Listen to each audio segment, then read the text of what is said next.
warahmatullahi wabarakatuh. Alhamdulillah, kita panjatkan puja dan puji syukur kehadirat Tuhan Yang Maha Esa atas berkat rahmatnya kita dapat ditemukan pada hari ini dalam keadaan sehat walafiat. Yang kami hormati, yang pertama Ibu Suri Andayani SPD SDMBD selaku Kepala SDN Indonesia. Kemudian Bapak Ibu Guru serta karyawan SDN Sidoarjo yang kami hormati. Pada kesempatan kali ini, dalam acara pembebasan modul 1.4 budaya positif yang akan disampaikan oleh Bapak Suparno SPD selaku calon guru penggerak angkatan 7 Kota Surakarta, Jawa Tengah. Untuk memulai acara kegiatan hari ini, marilah kita ucapkan bersama-sama Bismillahirrahmanirrahim. Untuk selanjutnya, menyanyikan lagu kebangsaan Indonesia Raya yang akan dipimpin oleh Ibu Anissa. Hadirin dimohon berdiri.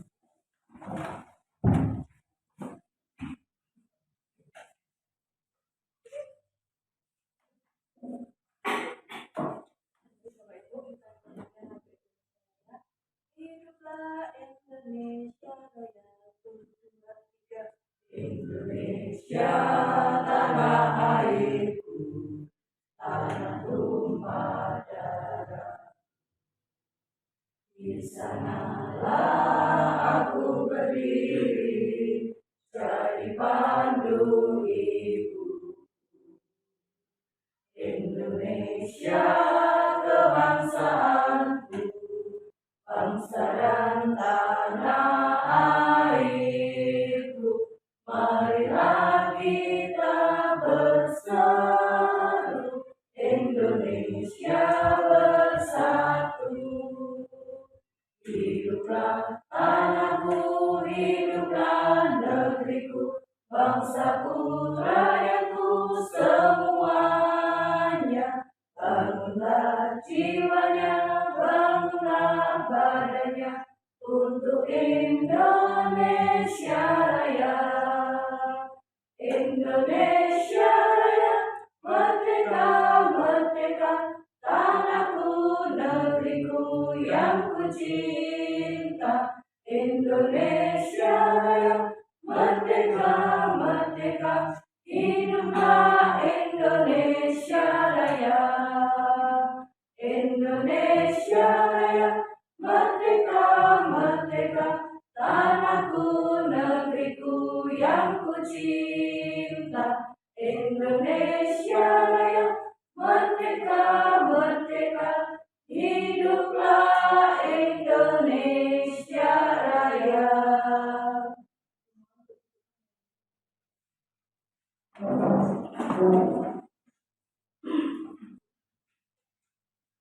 Selanjutnya, marilah kita panjatkan doa kepada Tuhan Yang Maha Esa agar acara pada hari ini dapat berjalan. Berdoa.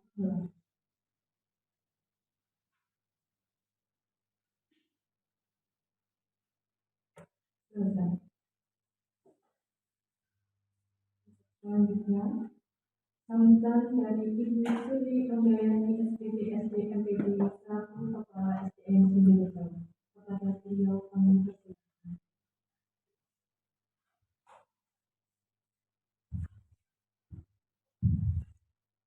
Bismillahirrahmanirrahim. Assalamualaikum warahmatullahi wabarakatuh.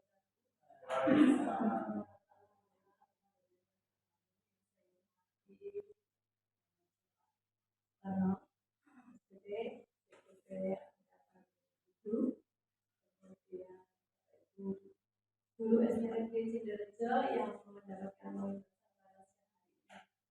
pertama dan utama saya ucapkan terima kasih telah mengundang kita dan kita mendapatkan ilmu dari apa yang didapatkan Bapak Suparno, dan semoga untuk pembebasan kali ini dapat berjalan dengan lancar, dan tentunya yang paling utama adalah kita dapat menerapkannya dan mempunyai arah tujuan yang paling utama adalah untuk kebaikan putra-putri kita. Untuk disiplin positif ini nanti tentunya tujuan utamanya adalah siswa di mana dapat memperbaiki perilakunya yang akhirnya dapat memberikan utamanya adalah peningkatan pelajar Pancasila. Kata di Pak Tarno. Kemudian oleh karena itu nanti saya harapkan Bapak Ibu semuanya dapat mengikuti kegiatan ini dengan baik dan silakan membuat pertanyaan ketika ada hal-hal yang tidak dipahami. Kemudian tentunya dapat kita implementasikan kepada siswa-siswi kita. Demikianlah saya ucapkan terima kasih. Wassalamualaikum warahmatullahi wabarakatuh.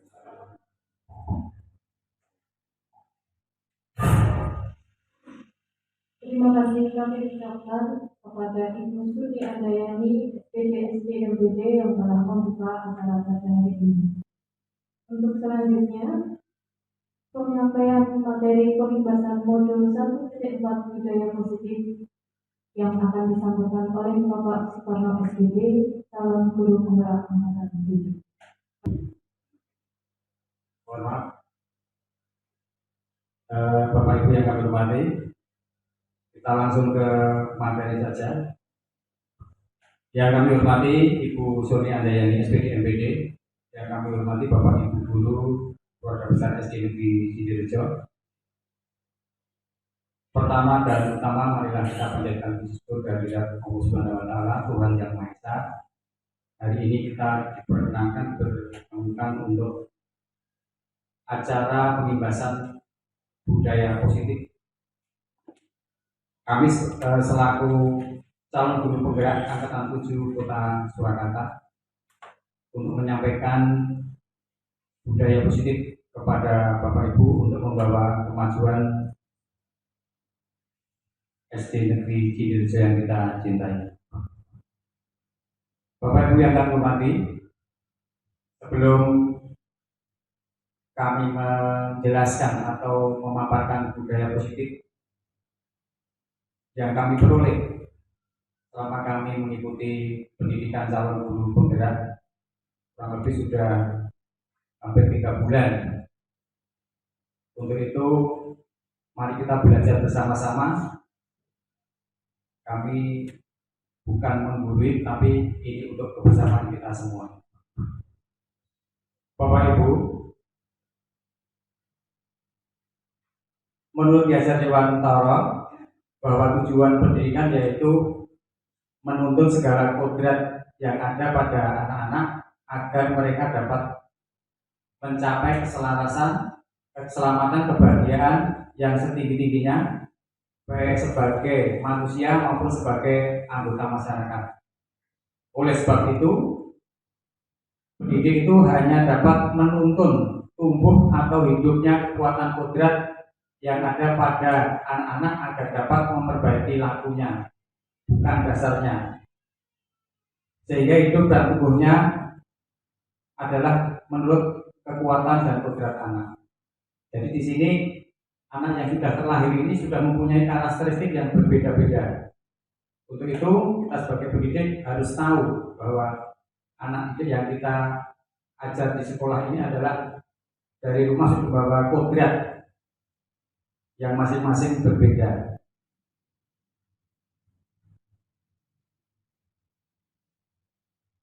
Kemudian budaya positif yang akan saya sampaikan di sekolah adalah budaya positif sendiri mempunyai maksud yaitu nilai-nilai dan kebiasaan di sekolah yang berpihak pada peserta didik agar mereka dapat berkembang menjadi pribadi yang kritis, penuh hormat, dan bertanggung jawab. Jadi budaya positif ini wajib kita ajarkan kepada anak-anak sehingga anak-anak akan menjadi bertanggung jawab dan mempunyai disiplin yang tinggi baik kepada dirinya sendiri maupun kepada orang lain. Dalam konsep budaya positif ini ada 6 yang harus dipelajari atau disampaikan kepada kita semua bagaimana cara menumbuhkan budaya positif tersebut supaya tercapai dengan baik. Yaitu yang pertama, perubahan paradigma.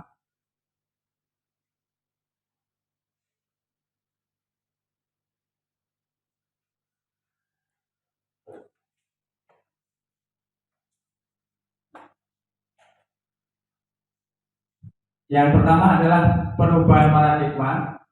Kemudian yang kedua, disiplin positif. Yang ketiga adalah kebutuhan dasar manusia. Yang keempat, 5 posisi kontrol. Yang kelima, keyakinan kelas. Dan yang keenam adalah segitiga restitusi. Nanti kita bahas satu-satu Bapak Ibu.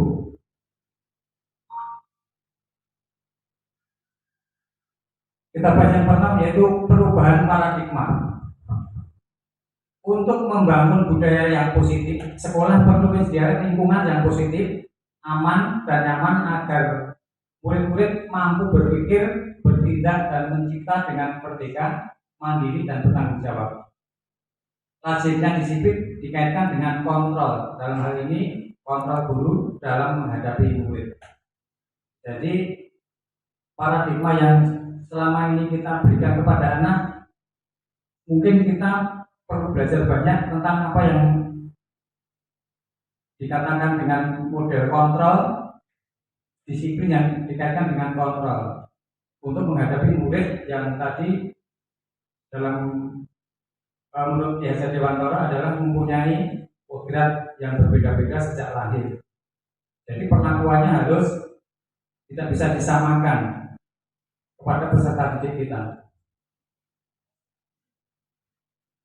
Coba Bapak Ibu, ini ada sedikit gambaran permainan. Jadi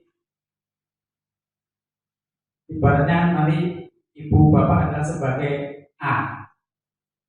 Tugasnya adalah mengapalkan satu tangan, coba pakai satu tangan. Kemudian coba Anda bayangkan bahwa Anda menyimpan sesuatu yang sangat berharga di dalam kepala tangan panjenengan. Anda perlu menjaga benda tersebut sekuat tenaga, karena begitu pentingnya untuk kehidupan Anda. Tugas rekan B, nanti buat Bapak Ibu untuk menjadi contoh satu ke depan mengangkat tangan. Yang penjaringan genggam itu bayangannya apa? Apakah boleh dibuka? Ya, B ini nanti yang lain nih. Membujuk, menghardik, mengintimidasi, memarahi, menggoda, mengkritik, bahkan menawari Anda uang agar bersedia membuka kepala tangan Anda. Coba lakukan sekitar 30 detik secara bergantian. Kami mohon satu guru, Bu Yeni mungkin.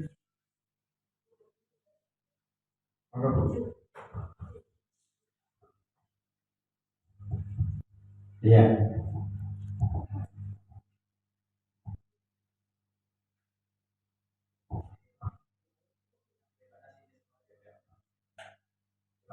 Panjenengan kepala. Bayangkan Anda nopo Bu.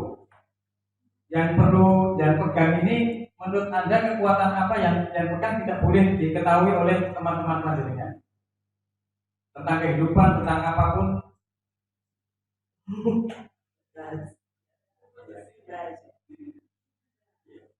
Panjenengan berusaha mempertahankan apa tidak? Yang menurut Anda adalah hal yang sangat penting dalam kehidupan panjenengan. Iya, karena hanya saya yang harus tahu saja. Iya. Ya, jadi Bu Yeni menjawab hanya saya yang hanya tahu. Jadi panjenengan nggak berusaha menggoda Bu. Tolong Bu buka. Coba Bu Tati. Bapak isinya Bu, saya ingin tahu pasti itu menarik. Tidak bisa. Tidak bisa. Iya. Iya, matur nuwun Bu. Iya, betul. Bapak Ibu, tadi Bu Yeni sudah menjadi contoh untuk mengepalkan tangan dengan membawa sesuatu yang tidak bisa dibuka. Sekarang setelah Bu Yeni tadi digoda oleh teman-temannya suruh membuka, tapi Bu Yeni masih mempertahankan. Kira-kira apakah Anda atau B membuka kepalan tangan Anda tadi? Tidak ya? Tidak. Mengapa? Atau alasan Anda atau B membuka kepalan tangan Anda? Kalau yang B kita ingin tahu, tetapi A tetap mempertahankan. Nah, ini jawabannya. Kemudian apakah Anda atau B menutup kepala tangan Anda? Mengapa? Atau apa alasan Anda atau B tetap menutup kepala tangan Anda?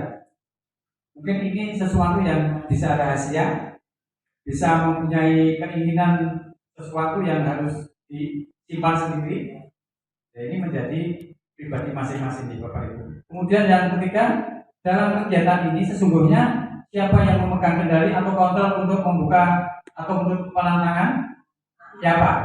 A berarti Bu Yeni. Karena Bu Yeni tadi mengepalkan tangan dengan banyak busukan maupun rayuan, tetap mempertahankan apa yang di kepala atau dalam pikiran Bu Yeni, tidak akan diberitahu kepada teman-temannya.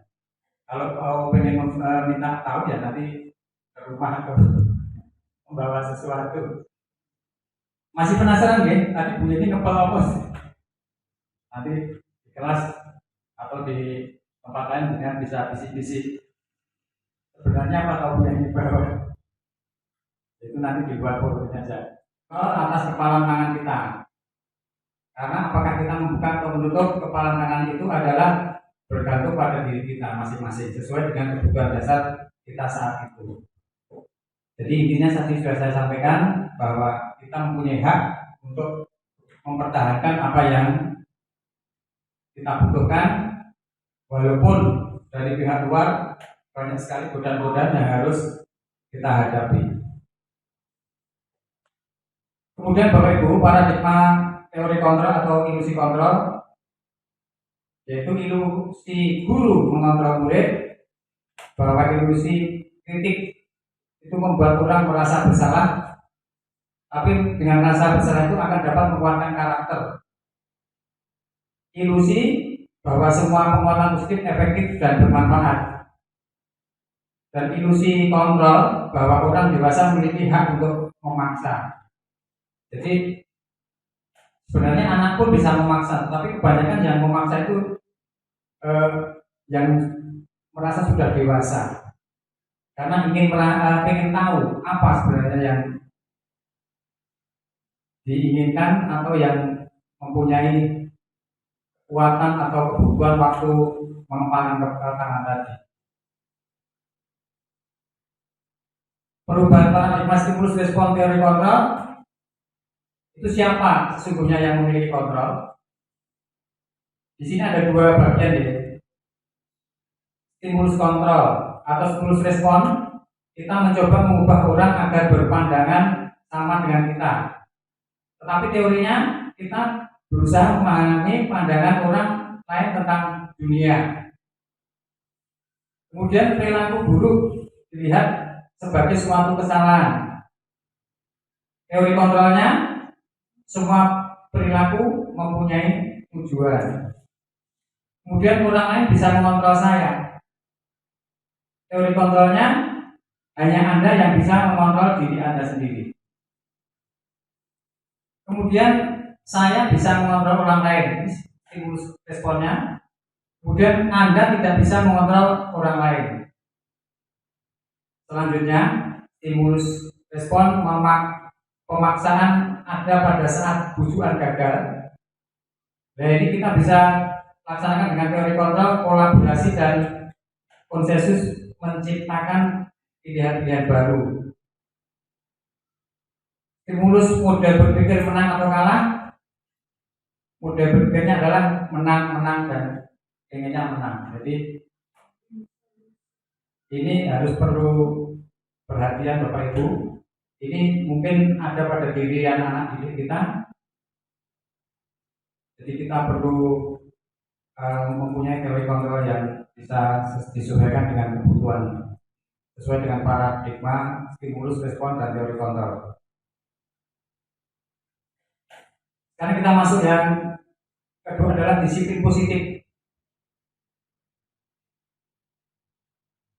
Apa makna disiplin? Disiplin berasal dari disiplina atau yang artinya belajar. Makna asal dari kata ini berkonotasi dengan disiplin diri dari murid-murid Sokrates dan Plato. Ini sejarah nih, sejarah kata disiplin. Disiplin diri membuat orang menggali potensi menuju sebuah tujuan apa yang dia hargai. Namun dalam budaya kita, makna kata disiplin telah berubah menjadi sesuatu yang dilakukan seseorang pada orang lain untuk mendapatkan kepatuhan.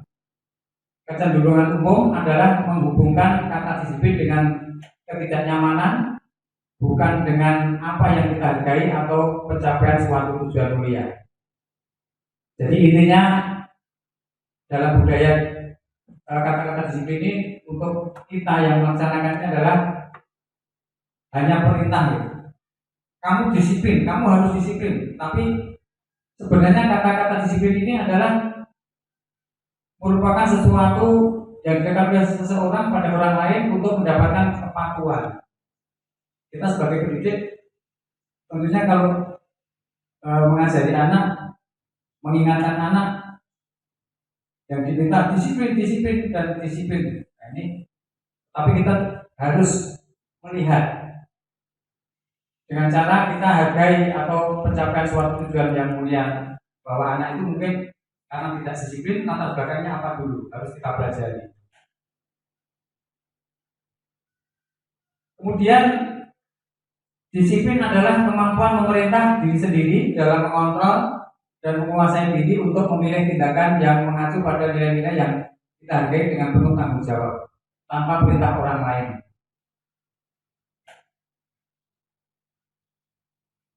Maksud dari nilai-nilai yang kita hargai adalah nilai-nilai kebajikan, yaitu sifat-sifat positif manusia yang merupakan tujuan mulia yang ingin dicapai setiap individu. Nilai-nilai kebajikan yang ingin dicapai oleh setiap anak Indonesia yang kita kenal dengan profil pelajar Pancasila. Jadi kita sudah mengarah ke profil pelajar Pancasila yang di dalamnya ada beriman bertakwa kepada Tuhan Yang Maha Esa dan berakhlak mulia, berkebinekaan global, gotong royong, mandiri, kreatif, dan bernalar kritis. Ini, dan terima kasih SD Indonesia sudah hafal lagu-lagu seperti ini kepada anak-anak. Setiap kita sampaikan anak-anak suruh menyanyi sudah hafal. Terima kasih sekali kepada Bapak Ibu yang sudah mengajarkan. Kemudian teori motivasi perilaku manusia ini ada eksternal dan internal. Yang pertama, untuk menghindari ketidaknyamanan atau hukuman, apa yang akan terjadi apabila saya tidak melakukan ini, biasanya mendapatkan motivasi yang dari luar atau eksternal. Kemudian untuk mendapatkan imbalan dari orang lain atau institusi, apa yang akan saya dapatkan apabila saya melakukannya, ini juga merupakan motivasi eksternal. Kemudian yang ketiga, untuk menghargai diri sendiri, saya akan menjadi orang yang seperti apa bila saya melakukannya. Ini adalah motivasi internal atau tujuan disiplin positif yang diajarkan kepada anak-anak. Jadi yang ketiga ini yang muncul atau timbul dari anak-anak sendiri.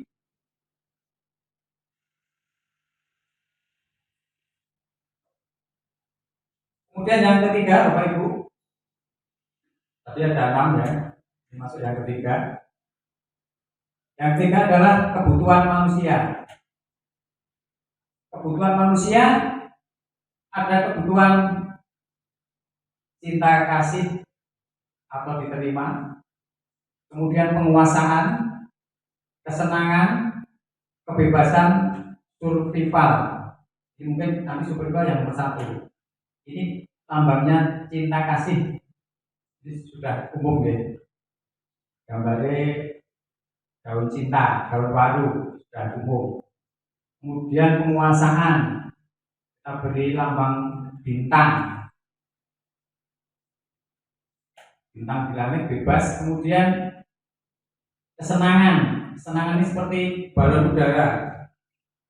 Kalau sudah ditiup, dilepas, banyak yang senang, terutama anak-anak. Kemudian kebebasan seperti kupu-kupu, bebas mau terbang kemana.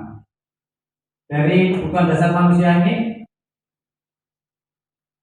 ada contoh Bapak Ibu. Ada contoh dari kebutuhan manusia tadi. Ibu Ani guru kelas 5 SD Pelita Hati sedang bingung menghadapi ulah salah satu murid di kelasnya, namanya Agus. Beberapa anak telah datang dan mengeluhkan Agus yang seringkali meminta bekal makan siang dengan paksa. Jika Anda menghadapi situasi seperti ini, seperti yang dihadapi ini, menghadapi Agus ya, Ibu Ani, apa yang akan Anda lakukan? Menurut Anda, kira-kira apa alasan Agus melakukan itu? Bu Ani?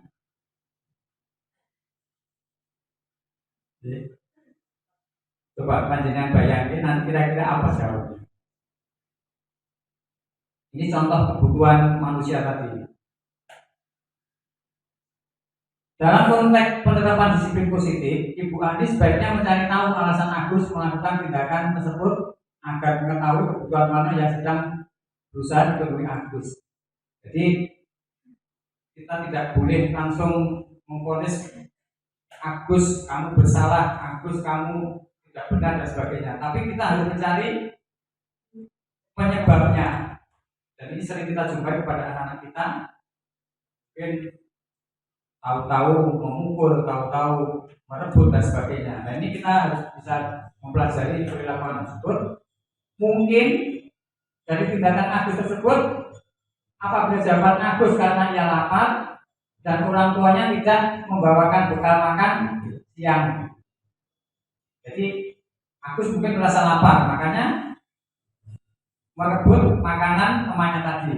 Jadi kebutuhannya adalah karena Agus lapar, makan untuk bertahan hidup. Kemudian yang kedua, apabila jawaban Agus karena yang ia senang temannya jadi memperhatikan dia, apa yo caper kan, diperhatikan. Ini mungkin kebutuhannya adalah cinta dan kasih sayang, kebutuhan untuk diterima. Jadi mungkin sudah terjadi anak-anak kita kelas 4, 5, 6 sudah mulai merasa pengen diperhatikan gitu. Kemudian apabila jawaban Agus adalah dia merasa hebat karena temannya menjadi takut dan menuruti keinginannya, kebutuhan Agus ini adalah penguasaan. Jadi seperti orang yang paling menang gitu ya. Dan dia harus minta dihargai atau dipuja-puja. Ada mungkin di setiap kelas ada yang menjadi anak seperti ini yang paling berkuasa. Tidak hanya laki-laki, perempuan sekarang juga, apalagi merasa paling bisa dan sebagainya. Ini menjadi tugas kita Bapak Ibu. Kemudian apabila Agus karena dia merasa bosan dengan bekal yang dibawa ibunya, karena selalu membawakan bekal yang sama, kebutuhan Agus ini adalah kebebasan, yaitu kebutuhan akan pilihan. Jadi ini juga masuk akal juga. Mungkin ibunya tiap pagi hanya masak mie rebus atau mie goreng sama telur, karena melihat temannya membawa bekal yang lebih variasi lauknya, mungkin aku merasa penasaran, pengen minta atau merebut punya temannya. Dan yang selanjutnya adalah apabila Agus adalah karena iseng saja, dia menikmati ekspresi wajah temannya yang kesal karena diambil makanannya, kebutuhannya hanya kesenangan. Jadi menggoda, selain berjarak, godo-godo temannya biar rewel atau menangis dan sebagainya. Jadi Bapak Ibu, contoh-contoh seperti ini mungkin tiap hari menjadi bahan kita atau sajian kita sehari-hari dalam menghadapi peserta didik. Itu kita harus betul-betul atau benar-benar bisa mengetahui apa yang menjadi kebutuhan peserta didik kita agar tidak terjadi hal yang tidak kita inginkan. Kemudian yang keempat yaitu 5 posisi kontrol guru. Nah, ini kita sudah masuk ke keberadaan kita sebagai pendidik. Yang pertama adalah penghukum. Yang kedua, pembuat merasa bersalah. Yang ketiga adalah sebagai teman. Dan yang keempat, pemantau. Dan yang kelima adalah manajer. Jadi panjenengan posisinya di bagian mana? Kalau ada peristiwa, masalah yang kita hadapi sehari-hari. Ini Bapak Ibu, 5 posisi kontrol tadi. Ini penghukum, ini pembuat merasa bersalah, ini sebagai teman, ini pemantau, ini manajer. Contoh, motivasinya kalau guru berbuat ada sesuatu yang dilakukan pada murid untuk menghukum. Berarti tindakan menghukum ini menghadik, menunjuk-nunjuk, menyakiti, menyindir. Coba ini kita introspeksi, Bapak Ibu. Menghadik, bahasa Jawa ini getak-getak. Kemudian pembuat merasa bersalah, berceramah dan mengatakan seharusnya kamu titik-titik. Ibu kecewa dengan tindakanmu. Ini membuat anak biar merasa bersalah. Kemudian teman ini seolah-olah kita tidak menyalahkan, tapi membuat anak nyaman, ya. Membuat alasan-alasan untuk muridnya. Kemudian memantau ini menghitung dan mengukur. Jadi kalau ada masalah kita harus pandai-pandai untuk menyesuaikan 5 posisi kontrol ini. Kemudian manajer ini adalah mengajukan pertanyaan-pertanyaan. Kalau ada kesalahan, kita belum melihat apa alasannya, kita langsung bertanya. Seperti detektif. Jadi Bapak Ibu, untuk menghadapi murid-murid kita yang majemuk, kita harus bisa menempatkan diri pada posisi apa yang nyaman, yang aman. Karena kita harus sekarang memikirkan yang aman, gitu. Karena di era pembelajaran saat ini kita harus betul-betul mencari yang nyaman dan aman. Waktu contoh, kalau saya bilang aman, ya janganlah sekarang pakai dengan kekerasan dan sebagainya, karena anak-anak sudah ada undang-undang perlindungan anak dan sebagainya.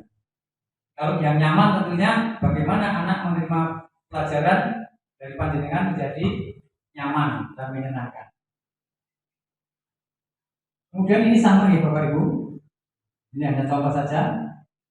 Kalau sebagai penghukum, kalau kamu tidak melakukan awas, ini sudah panjenengan istilahnya giri-giri, mengancam. Ya. Ini kita sebagai guru sudah menjadi penghukum. Awas, kalau tidak masuk, saya suruh ngepel WC dan sebagainya. Awas kalau tidak mengerjakan PR. Kemudian hal-hal yang perlu kita hindari adalah bagaimana caranya kita mengetahui kondisi anak, kemudian kita posisikan diri sebagai 5 posisi kontrol ini, Bapak Ibu.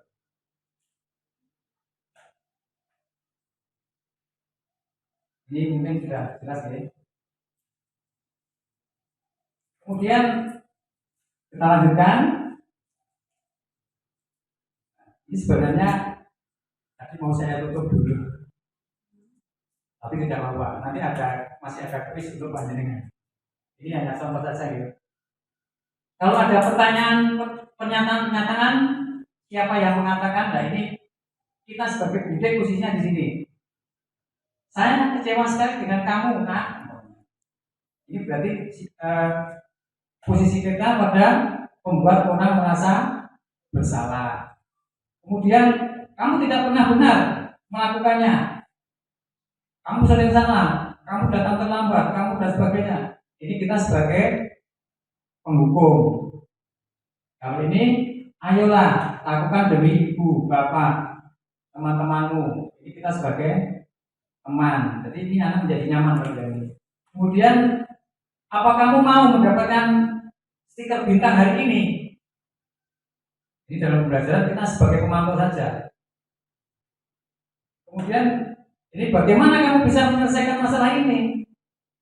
Ini tadi pertanyaan tadi. Kita sebagai manajer kalau di perusahaan kan pengennya baik. Tidak tahu yang bawah itu bagaimana, tetapi kalau di dunia pendidikan kita harus tahu alasan-alasan apa yang diberikan harus kita terima dan kita pelajari. Jangan seolah-olah kita hanya ingin menjadi penghukum saja. Ini juga ada contoh yang penghukum. Kamu selalu yang paling terakhir, kamu terlambat, kamu paling jelek, kamu tidak pernah mengerjakan PR dan sebagainya. Ini kita sudah dicap sebagai penghukum. Jadi sebelum kita menjadi penghukum, alangkah baiknya mencari alasan-alasan yang kiranya anak-anak tersebut bisa menjadi nyaman dan mencari solusi. Bapak Ibu. Selanjutnya Bapak Ibu, ini budaya positif. Selanjutnya yaitu ada lingkungan positif, keyakinan kelas dan peraturan kelas. Nah ini yang akan kita bahas nanti dan bisa dipraktikkan Bapak Ibu di kelas masing-masing biar anak-anak tahu apa yang harus dikerjakan, apa yang harus dilakukan, dan apa yang boleh dan apa yang tidak. Kita masuk yang nomor 5, nanti 6. Nomor 5 adalah keyakinan kelas. Keyakinan kelas adalah nilai-nilai kebajikan atau prinsip-prinsip universal yang disepakati bersama secara universal lepas dari latar belakang suku, negara, bahasa maupun agama. Menurut ilmuwan Gosen pada tahun 1998 bahwa keyakinan adalah suatu keyakinan akan lebih memotivasi seseorang dari dalam atau istilistik. Seseorang akan lebih bersemangat untuk menjalankan keyakinannya daripada hanya sekedar mengikuti serangkaian peraturan. Jadi keyakinan kelas dan peraturan itu hampir sama. Cuma kalau keyakinan kelas ini prosesnya mungkin dibuat bersama-sama dulu. Kalau peraturan mungkin secara luas. Keyakinan kelas ini lebih spesifik. Kalau peraturan kelas lebih luas. Atau mungkin disebut juga bisa tata tertib ya. Pembentukan keyakinan kelas ini mungkin bisa dipraktikkan Bapak Ibu di kelas masing-masing. Keyakinan kelas bersifat abstrak daripada peraturan yang lebih rinci dan konkret. Keyakinan kelas berupa pertanyaan-pertanyaan yang universal. Kemudian pernyataan keyakinan kelas senantiasa dibuat dalam bentuk positif. Jadi yang menuju positif ya. Keyakinan kelas hendaknya tidak terlalu banyak sehingga mudah diingat dan dipahami. Kemudian semua warga kelas sebaiknya ikut berkontribusi dalam membuat kegiatan kelas lewat curah pendapat atau curahan pendapat ini. Kemudian bersedia meninjau kembali keyakinan kelas dari waktu ke waktu. Jadi mungkin tahun pelajaran tahun ini peraturannya kelas seperti ini.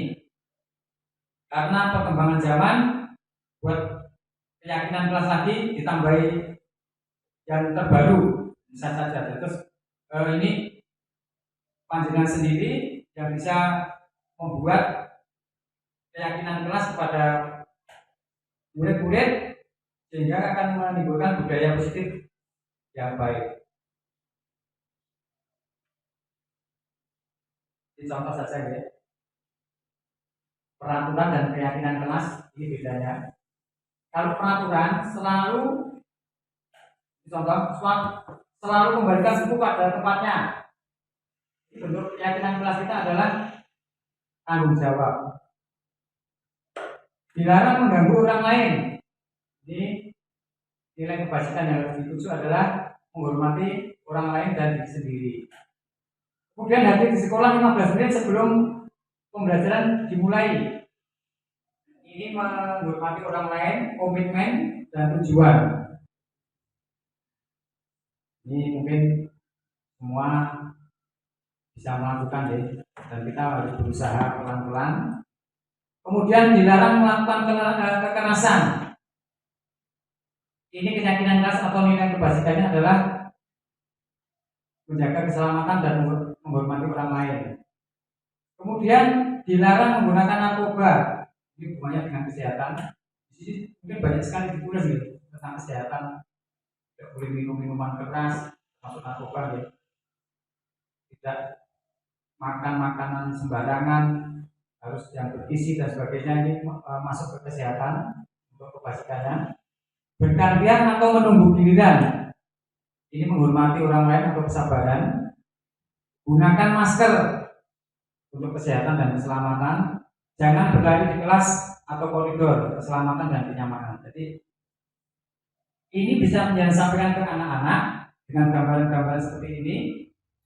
Jangan sampaikan hal-hal yang tidak bisa atau tidak boleh dilakukan dan pencegahannya.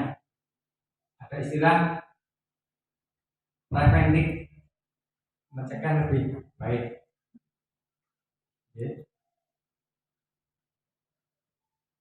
Ini contoh pembentukan keyakinan kelas. Ini saya ambil kelas 5. Jadi anak-anak saya suruh tulislah keyakinan kelasmu. Kamu buat peraturan kelasmu sendiri. Menurut kamu yang rapi bawahnya, jangan terlalu lebar di bawahnya saja, jangan juga di bawahnya. Sudah kamu tulis keyakinan kelasmu.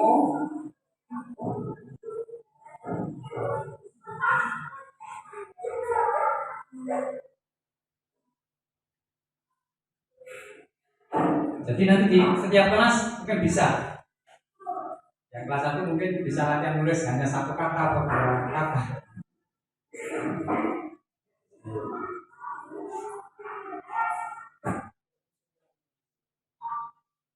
Nah ini bentuk-bentuk keyakinan kelas yang dibuat anak-anak sendiri ini adalah nanti menjadi peraturan. Nah, ini tinggal enak kita. Anak-anak sudah sepakat. Kita bacakan satu persatu. Seperti ini. Anak-anak sudah menulis keyakinan kelas. Ya. Coba sekarang kita baca dan kamu sudah menjadi keyakinan. Satu, dilarang membuli teman, dilarang membuang nafas sembarangan, melaksanakan tugas piket, dan melaksanakan perintah guru. Setuju? Kemudian ada. Dengan demikian anak-anak akan merasa yakin karena yang membuat sendiri. Mengganggu orang lain, sama. Terus stop bullying, sama ya. Dilarang makan di kelas. Nah, ini harus mengikuti pelajaran. Setuju? Dilarang makan keras. Dilarang menjadi keyakinan tentang makan keras. Kemudian sama, bullying sama. Kalau pelajaran tidak boleh lari-lari. Setuju ini? Kemudian dilarang makan saat pelajaran. Juga. Kamu makan. Boleh nggak? Setuju ini? Kemudian bullying sama. Kekerasan kepada teman dan mengejek guru dan orang tua. Setuju? Berbaik dengan orang tua. Dan sepakati. Tidak boleh. Ya, setuju ya? Kemudian tidak boleh mengejek teman sama. Kekerasan dengan teman sama. Kalau di kelas menurut panjenengan di Bapak Ibu, kalau sendiri, saya sendiri sebagai guru mapel tentunya saya juga membuat peraturan sendiri di guru mapel saya tentang olahraga. Itu juga guru agama Islam, Kristen juga boleh seperti ini, membuat peraturan kelas sendiri.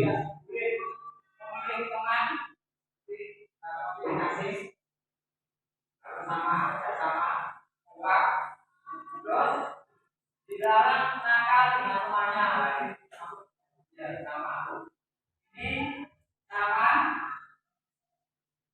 harus datang tepat waktu, tidak boleh terlambat. Ya, setuju?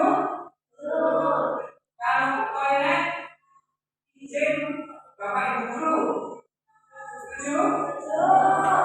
Oke. Kalau terlambat datang, salam dulu, kemudian baru kita izin masuk pada bapak ibu guru, setuju? Nanti sudah bagus sudah menjadi kesepakatan, tolong nanti dilaksanakan pelan-pelan supaya jadi anak-anak yang patuh dan tertib menunjukkan atau menunjukkan budaya positif di sekolah. Oke, setuju?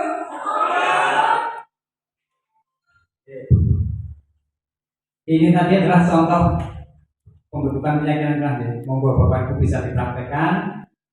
Jadi anak menulis sendiri, dibuat sendiri, nanti ditarik kesimpulan, bahkan lebih bagus ditulis di tempel di kelas masing-masing. Ini di luar tata tertib sekolah loh, lingkup kelas saja.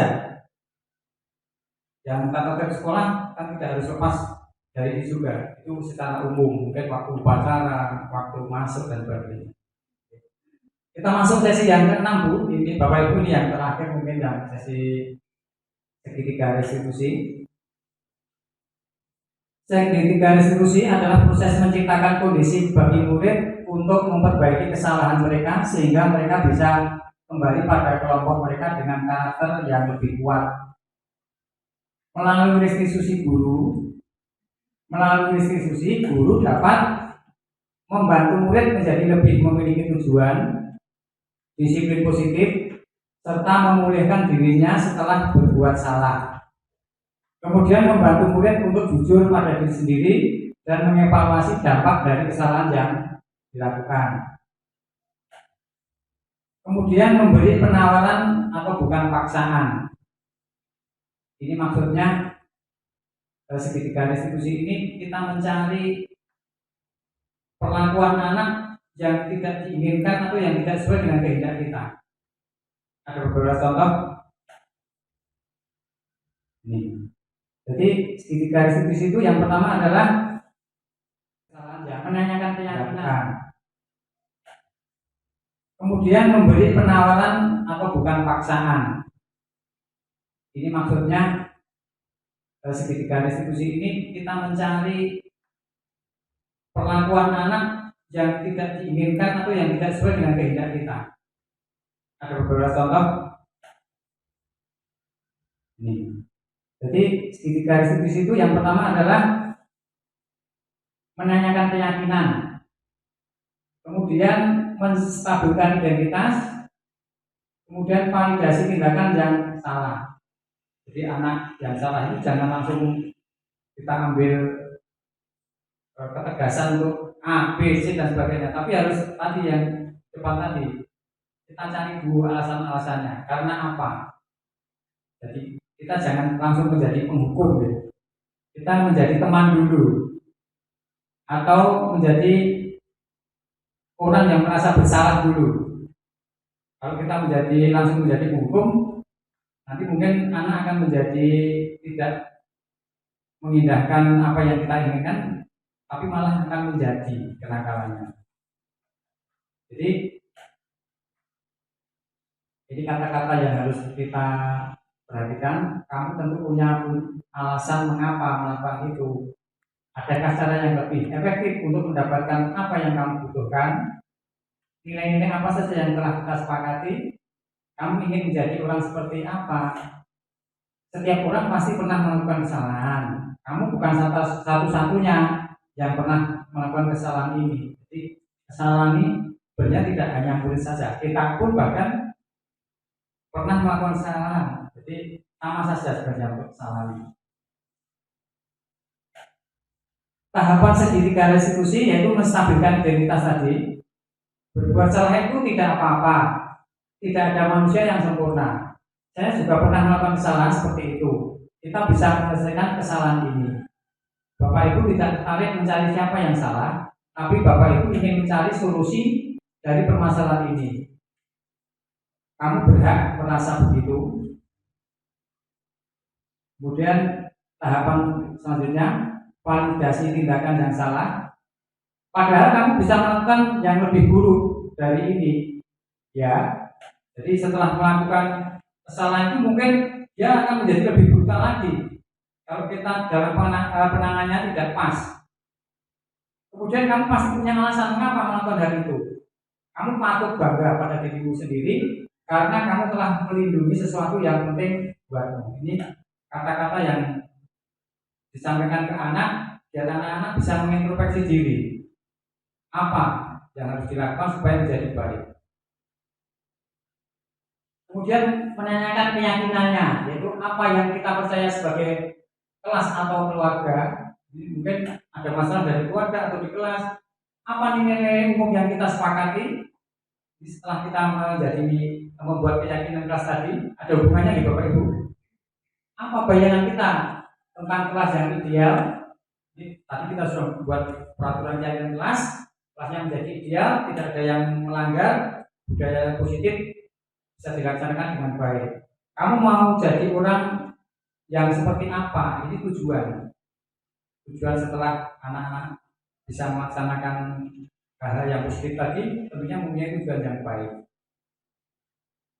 Ini contoh kasus. Anak-anak setelah berdoa tadi, salam sehat.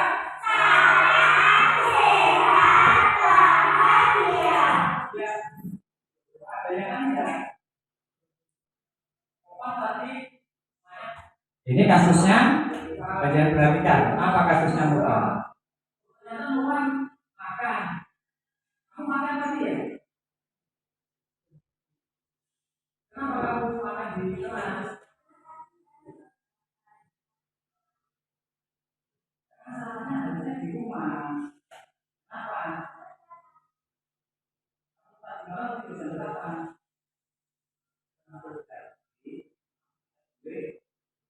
Jadi saya menanyakan identitas masalah dulu, kemudian bisa menstabilkan masalah,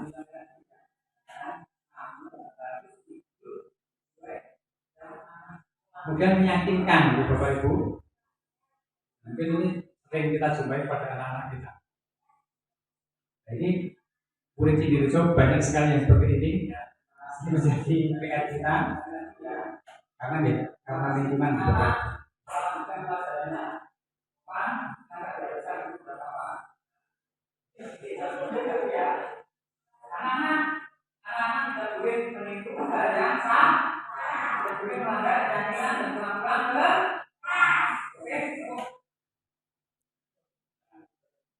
Jadi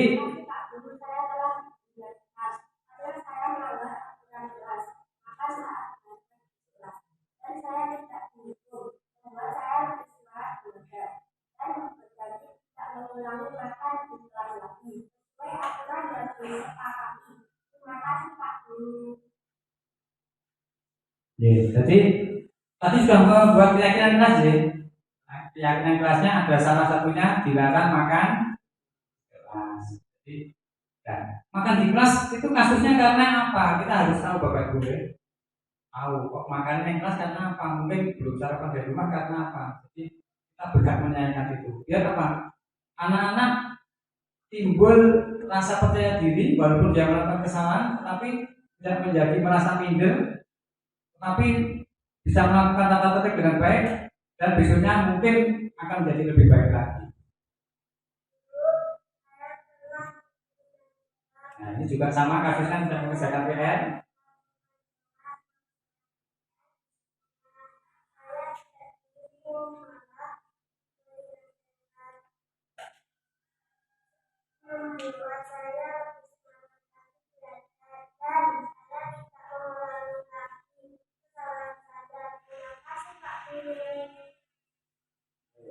Ini kalau saya berolahraga di Bapak Ibu, ini juga termasuk keyakinan kelas saya karena saya berolahraga, saya membuat berat sendiri. Kalau panjenengan dulu kelas, monggo silakan.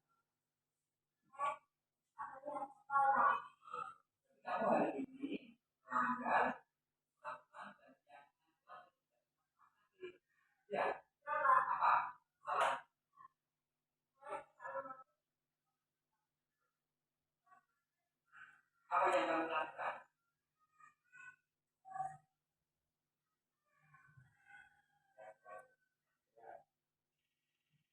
Jadi saya tanyakan, panjenengan kalau pengen menstabilkan masalah dan mengidentifikasi masalah, lebih baik sendiri ya Bapak Ibu, dipanggil boleh, biar yang lain tidak melihat dan sebagainya. Ini anak akan menjadi lebih yakin.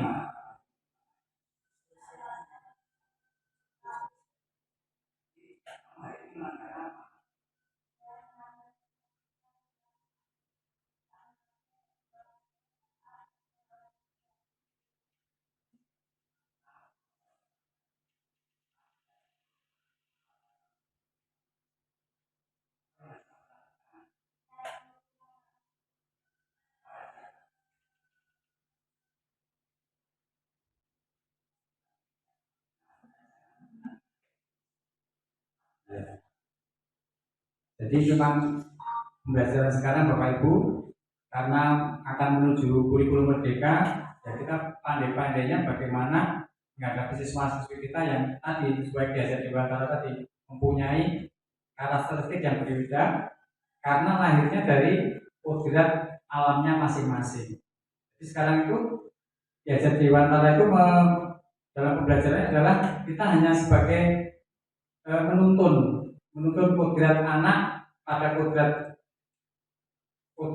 zamannya. Nah, kodrat zamannya sekarang, kalau zamannya disesuaikan dengan era sekarang.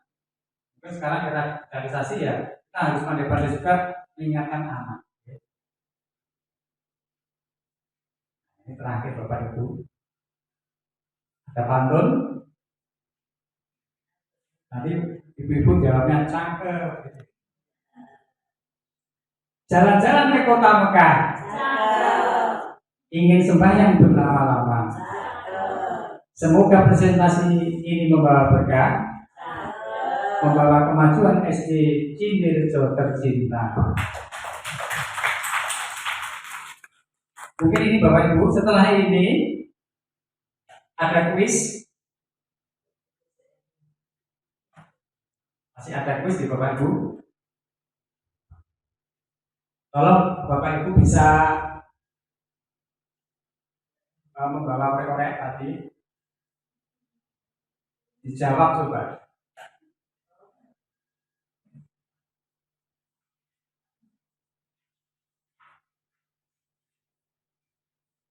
Ini ada kuis berhadiah. Ya, Bapak Ibu yang santai ya. Kuis yang pertama ini dulu.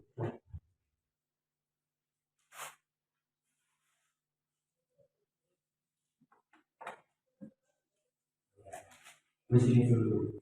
Kuis tebak warna.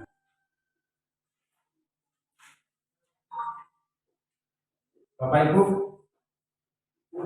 ini refreshing sudah selesai materinya. Tebak warna. Bapak Ibu bisa melihat warna ini dengan jelas ya. Nanti panjenengan sebutkan, panjenengan yang matur ya Bapak Ibu. Ini ada warna hitam, coklat, biru. Yang warna utama saja hijau, kuning, merah, hitam. Ini warna yang keras. Ini hijau. Ini biru. Ini coklat. Ini hijau. Ini biru. Ini apa Bapak Ibu? Ini ini hijau. Ini hitam. Ini hijau. Ya, tepuk tangan Bapak Ibu. Kasih ya, kuis selanjutnya. Jadi kita tidak tenang. Kuis selanjutnya. Masih Mas, lanjut syuting Mas, apa Pak? Ini tentang kebutuhan tadi Bapak Ibu.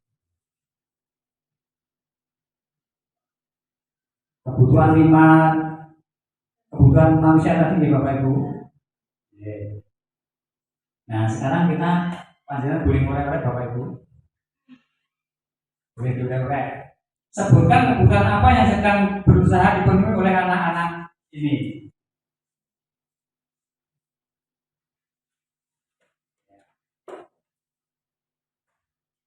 Soalnya digarap semua apa 5 saja?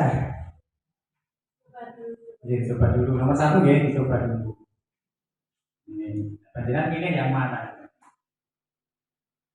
Ini soalnya. Kemudian pertanyaannya ini. Aku senang main kejar-kejaran dengan ibu guru. Seru sekali. Nah ini masuk apa Pak? Penguasaan yang tulis Bu. Yang tulis Bu coba. Atau ini sama-sama dulu. Apa jawabnya? Apa? Kita pilih senang ya. Nomor 1 tadi. Kita pilih kesenangan. Nah, pilihnya penguasaan.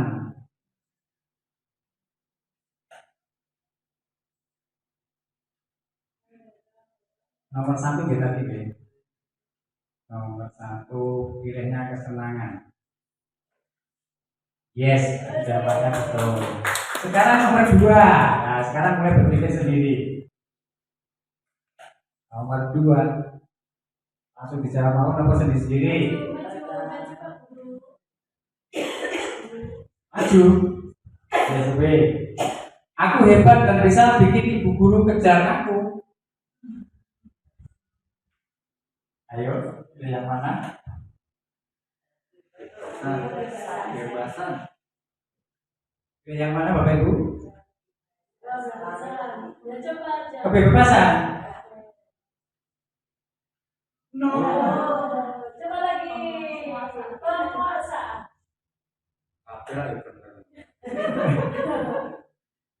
Aku hebat dan bisa bikin ibu kejar-kejaran. Cinta.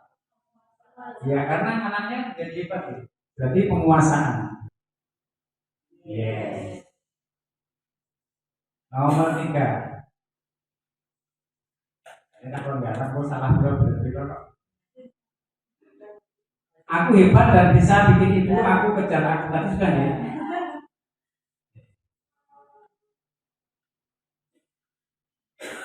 Nomor nih.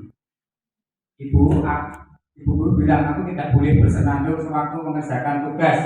Katanya kelas harus tenang, tidak ada suara. Jadi kan nggak seru jadinya. Apa Bu? Jawab Bu. Kebebasan. Kita coba kebebasan. No. Kesenangan. Ya kan senang bernyanyi.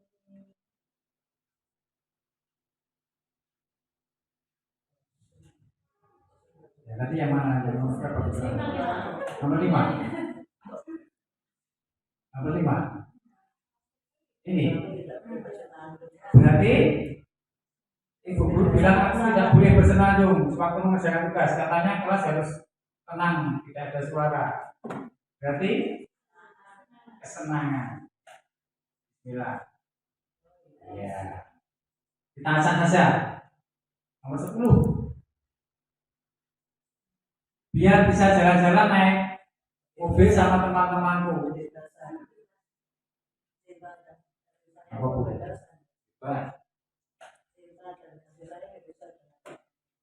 Apa Bu? Bisa jalan-jalan naik mobil sama teman-temanku.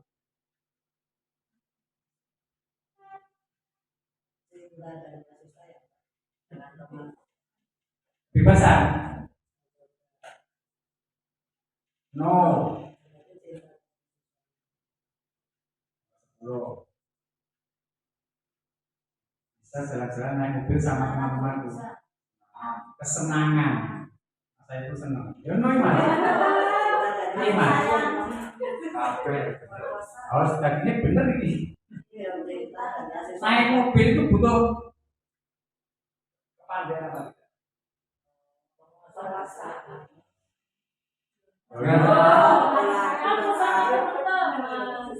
Verifikasi.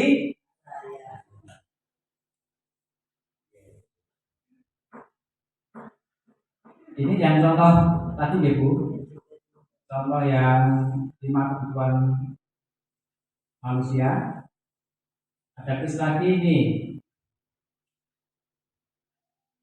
Kuis. Ini 5 posisi kontrol tadi. Panjenengan sebagai apa ini tadi?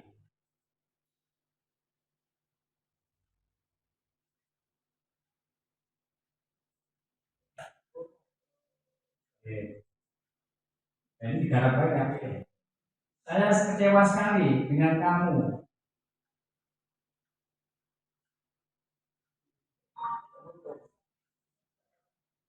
Kenapa Bu?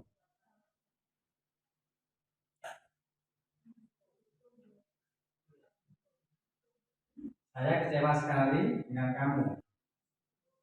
Menghukum. Ini pembuat orang bersalah. Penghukum banyak yang hukum ya. Kita coba saja. No. Oh no. Coba yang ini ya. Panjenengan nanti akan bisa untuk menganalisa apa yang harus diposisikan.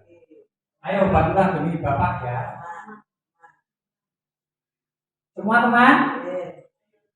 Yes. 3. Patuhi aturan saya atau awas. Ancaman pokoknya ancaman masuk hukum. Nomor 4 ya. Kamu terlambat 15 menit.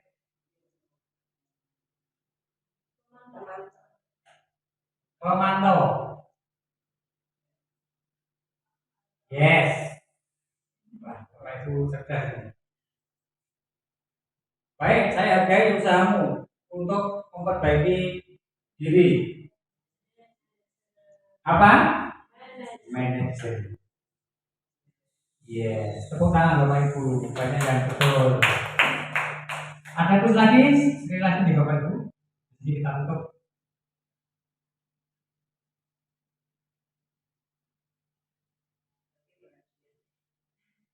Nah, kalau ini mungkin dikerjakan, nanti yang paling bagus besok ada diajak kaki sepanjang hari karena tidak menggunakan sepatu. Berdiri di depan kelas sambil mengangkat kaki karena tidak bisa menjawab pertanyaan. Membersihkan tumpahan air di meja karena tersenggol pada saat belajar. Kehilangan 10 menit jam istirahat untuk mengerjakan tugas. Tertinggal selama 10 menit. Duduk di bangku di pinggir lapangan pada saat jam istirahat sehingga supaya boleh guru piket karena mencederai teman saat bermain. Yang nomor 1 tadi ya. Lambat.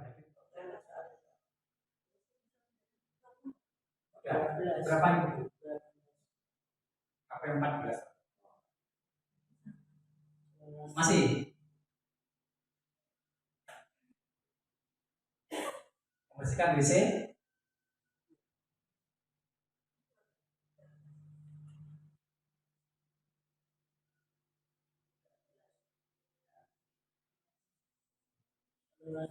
Ya, sekarang kita coba yang 1. Satu tadi. Nomor 1 apa jawabnya? Konsekuensi. Yes, betul. Nomor 2. Lari keliling lapangan yang terlambat.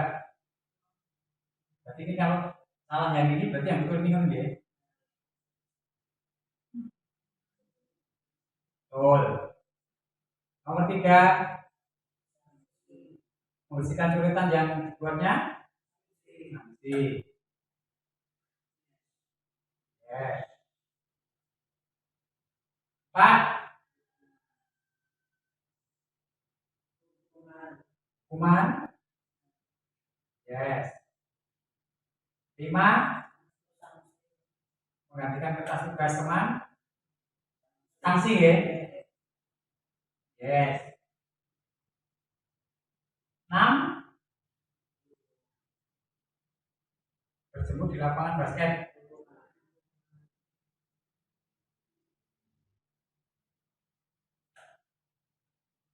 Ya betul. 7, murid diminta bertelanjang kaki, tidak menggunakan sepatu warna. Hukuman atau konsekuensi?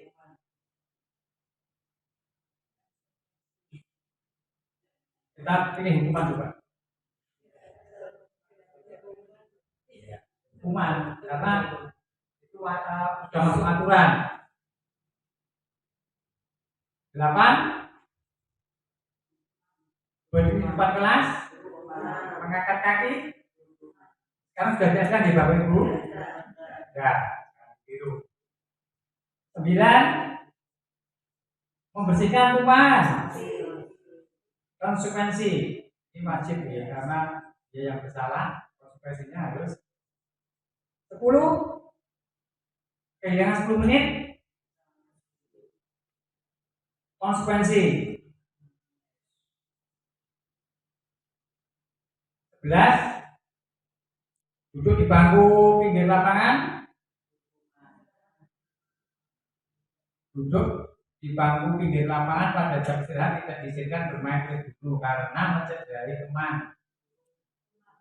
Hukuman atau konsekuensi? Coba saja.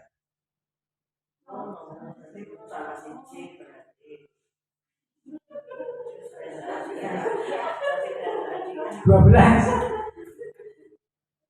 terlambat 15 menit hadir, diminta untuk tinggal 15 menit sudah usai. Sanksi ya.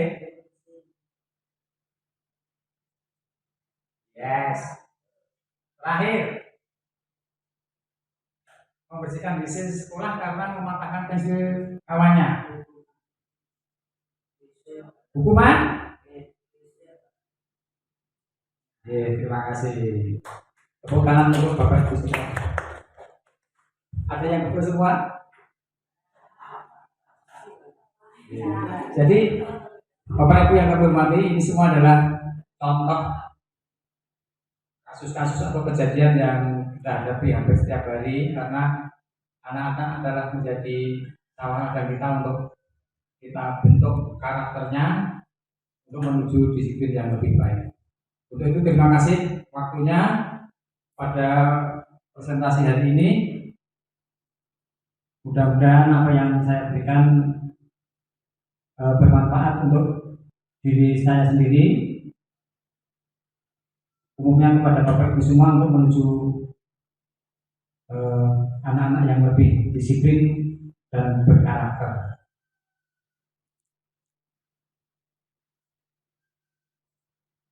Terima kasih. Mungkin ada pertanyaan.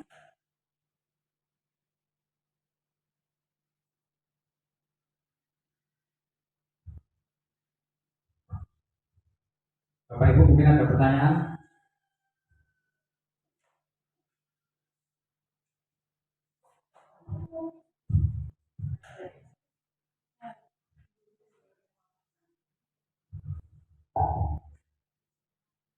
Terima kasih atas waktu yang diberikan.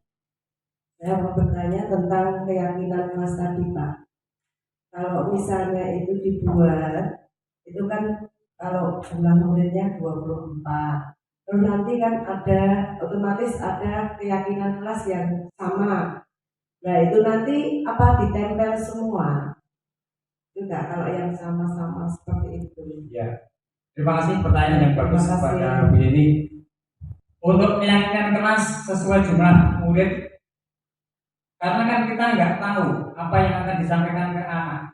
Jadi mohon maaf kalau menyampaikan ke anak tentunya menurut hati nuraninya masing-masing apa yang akan disampaikan. Walaupun toh nanti sama yang kita tempel di papan tulis itu adalah suatu kebetulan bahwa anak mempunyai pemikiran yang sama. Tetapi yang berbeda itulah mungkin yang menjadi pembeda dari peraturan kelas yang akan disepakati tadi. Begitu Bu Yeni. Tetap semua suruh menulis, suruh nempel, nanti kita ambil yang paling banyak yang dijadikan keyakinan. Jadi tadi sudah disampaikan keyakinan kelas jangan banyak-banyak, tetapi yang mudah diingat dan dilaksanakan oleh anak tersebut menurut kondisi kelas atau sekolah masing-masing. Makasih Bu. Terima kasih Pak. Bu Surni. Ini masih tentang keyakinan kelas tadi, karena peraturan sekolah dengan keyakinan kelas berbeda. Kemudian tapi setelah beberapa semuanya memberikan keyakinan kelasnya yang sama kan bisa disimpulkan. Disimpulkan jadi satu, berarti ini keyakinan yang sama. Jadi kan lebih ringkas lagi. Yang menjadi pertanyaan saya adalah bagaimana cara menjaga keyakinan kelas tersebut. Iya, terima kasih. Mungkin kita beri aplaus untuk Bu Surni yang telah memberikan. Bagaimana cara menjaga keyakinan kelas tersebut agar tetap berjalan? Bapak Ibu yang kami hormati, untuk menjaga keyakinan kelas tersebut agar tetap terjaga dan bisa berjalan, tentunya setiap ada pelanggaran yang dilakukan oleh anak harus selalu diingatkan, jangan dibiarkan. Kalau dibiarkan, nanti seolah peraturan yang sudah disepakati menjadi sirna, hilang, seolah sudah menjadi hal yang biasa lagi. Karena apa? Kalau sudah membuat keyakinan, itu berarti kita sudah sepakat sesuai dengan perjanjian atau keyakinan yang dibuat bersama-sama tadi. Jadi intinya Bapak Ibu jangan lelah untuk selalu mengingatkan. Intinya seperti itu. Kalau kita lelah mengingatkan kepada anak, ya sudah, berarti peraturan keyakinan kelas tersebut akan menjadi hal yang biasa. Mungkin ini Bu yang bisa kami sampaikan. Sanksi kita kembali ke 5 posisi kontrol tadi. Kita sebagai apa dulu? Atau sebagai melihat di konsekuensi atau hukuman tadi. Kalau anak tersebut melakukan sesuai hukuman, ya berilah sanksi atau hukuman sesuai dengan panjenengan yang sesuai dengan kondisi anak juga. Jadi juga tidak dilarang, tetapi yang mendidik dalam arti tidak ada kekerasan, tidak ada sesuatu yang memberatkan, dan istilahnya mencederai perasaan anak. Untuk itu tugas kita adalah menjaga perasaan anak, jangan sampai hari ini membuat kesalahan, besok akan mengulangi, dan bahkan kalau itu sering dilakukan karena penanganan kita mungkin harus mencari apa yang pas untuk anak tersebut. Kalau saya di olahraga, kalau anak yang merasa agak istimewa, tentunya saya beri tugas, mungkin saya suruh memimpin, memberi contoh dan sebagainya. Ini nanti akan muncul percaya diri pada anak tersebut. Untuk itu kami percaya Bapak Ibu sudah mempunyai trik-trik tersendiri untuk menguasai putra putri panjenengan. Mungkin ini yang bisa saya sampaikan Bapak Ibu. Ada kurangnya mohon dimaafkan. Mudah-mudahan apa yang saya sampaikan tadi sekali lagi membawa kemanfaatan untuk kita bersama. Dan kami tetap mohon dukungannya. Semoga segala sesuatu yang saya sampaikan dan saya jalankan selalu mendapat ridho dari Allah Subhanahu wa taala. Sekian, terima kasih. Assalamualaikum warahmatullahi wabarakatuh.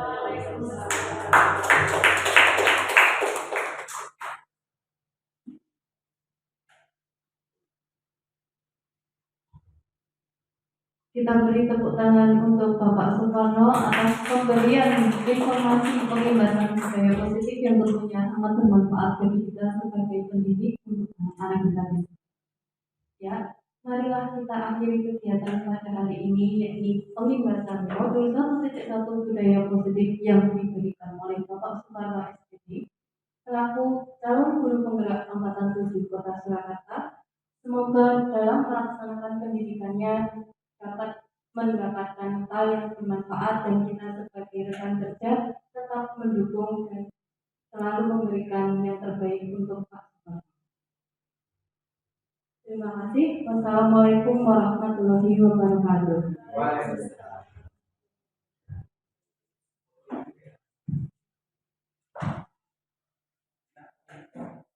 Bismillahirrahmanirrahim. Assalamualaikum warahmatullahi wabarakatuh. Saya Bu Surni Andayani, Kepala Sekolah SD Negeri Cinderejo, akan memberikan testimoni terhadap Bapak Suparno tentang budaya positif yang ada di SD Negeri Cinderejo. Dengan adanya TGP Bapak Suparno di SD Negeri Cinderejo memberikan dampak yang baik terhadap perlakuan guru-guru kepada siswa-siswa setelah mendapatkan pengimbasan informasi tentang budaya positif, sehingga anak-anak mendapat perlakuan yang adil dan anak memahami bagaimana kebutuhan dasar dirinya, sehingga guru-guru dapat memberikan layanan yang tepat kepada anak-anak kami. Terima kasih, guru penggerak. Anak-anak kami semakin berkembang menjadi anak yang berbahagia dan berkembang. Terima kasih. Assalamualaikum warahmatullahi wabarakatuh.